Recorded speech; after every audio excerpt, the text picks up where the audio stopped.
ये आकाशवाणी है। अब आप लवली निगम से समाचार सुनिए।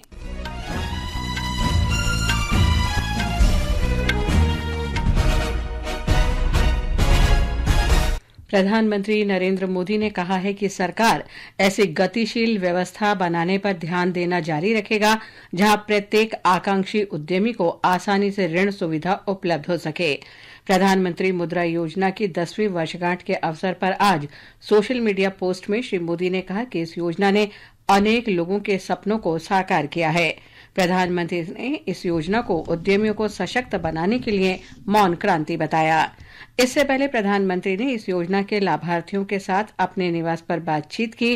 उन्होंने कहा कि मुद्रा योजना ने असंख्य लोगों को अपने उद्यमिता कौशल दिखाने के अवसर उपलब्ध कराए हैं। प्रधानमंत्री ने कहा कि इस योजना की 70% लाभार्थी महिलाएं हैं।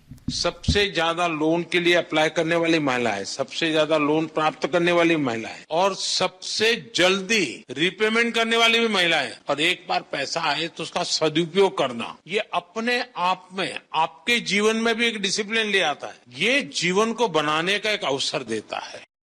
राष्ट्रपति द्रौपदी मुर्मू पुर्तगाल और स्लोवाकिया की यात्रा पर हैं। हमारी संवाददाता ने बताया है कि राष्ट्रपति आज कई कार्यक्रमों में शामिल होंगी।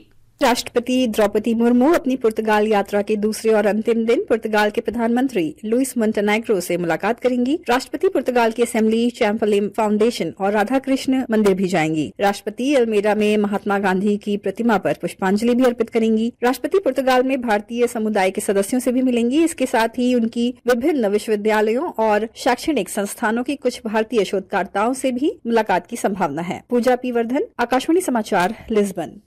राष्ट्रपति द्रौपदी मुर्मू ने कल लिस्बन में राष्ट्रपति मार्सेलो रेबेलो डी सूजा के साथ प्रतिनिधिमंडल स्तर की वार्ता की। पुर्तगाल की यात्रा के बाद राष्ट्रपति स्लोवाकिया के राष्ट्रपति पीटर पेलेग्रिनी के निमंत्रण पर वहां जा रही हैं। गृह मंत्री अमित शाह ने आज श्रीनगर राजभवन में उच्च स्तरीय बैठक की अध्यक्षता की।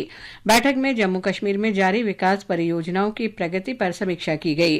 उपराज्यपाल मनोज सिन्हा और मुख्यमंत्री उमर अब्दुल्ला भी बैठक में उपस्थित थे। केंद्र और केंद्र शासित प्रदेश प्रशासन के वरिष्ठ अधिकारी भी बैठक में शामिल हुए। सर्वोच्च न्यायालय ने कहा है कि तमिलनाडु के राज्यपाल आर.एन. रवि द्वारा 10 विधेयकों को राष्ट्रपति की मंजूरी के लिए आरक्षित करना अवैध और गलत था, जो राज्य विधानसभा द्वारा फिर से अपनाए गए थे। न्यायमूर्ति जे.बी. पारदीवाला और न्यायमूर्ति आर. महादेवन की बेंच ने कहा कि राज्यपाल के लिए ये विकल्प नहीं था कि वो राष्ट्रपति के लिए एक विधेयक को आरक्षित करें, जिसे राज्य सरकार ने फिर से विधानसभा से पास होने के बाद प्रस्तुत किया था। एक बार जब विधेयकों को राज्यपाल के पास फिर से प्रस्तुत किया गया तो उन्हें मंजूरी देनी चाहिए थी, क्योंकि वे सहमति प्राप्त माने जाते हैं। अदालत ने इस बात पर जोर दिया कि राज्यपाल को मुख्यमंत्री की सलाह पर काम करना चाहिए और बिना किसी उचित कारण के मंजूरी नहीं रोकनी चाहिए। ये निर्णय उस समय आया जब तमिलनाडु सरकार ने राज्यपाल की कार्यवाही को चुनौती दी थी। मुख्यमंत्री एम.के. स्टालिन ने सर्वोच्च न्यायालय के फैसले को तमिलनाडु और भारत के सभी राज्य सरकारों के लिए ऐतिहासिक विजय करार दिया है।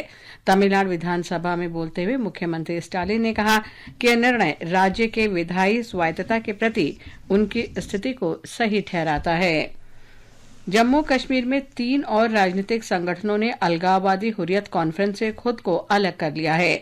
इनमें जम्मू कश्मीर स्मालिक पॉलिटिकल पार्टी, जम्मू कश्मीर मुस्लिम डेमोक्रेटिक लीग और कश्मीर फ्रीडम फ्रंट शामिल हैं।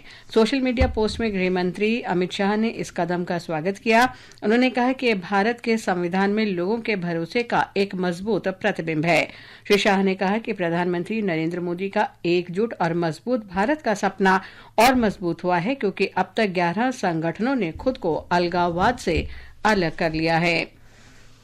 दुबई के युवराज संयुक्त अरब अमीरात के उप प्रधानमंत्री तथा रक्षा मंत्री शेख हमदान बिन मोहम्मद अल मखतूम आज भारत की 2 दिवसीय यात्रा पर नई दिल्ली पहुंचे। दुबई के युवराज के रूप में भारत की ये उनकी पहली आधिकारिक यात्रा है। प्रधानमंत्री नरेंद्र मोदी ने उनके लिए दोपहर भोज का आयोजन किया। वे आज शाम मुंबई के लिए रवाना होंगे, जहां वे दोनों देशों के शीर्ष व्यापारियों के साथ गोलमेज बैठक में हिस्सा लेंगे। इसके साथ ही ये समाचार बुलेटिन समाप्त हुआ।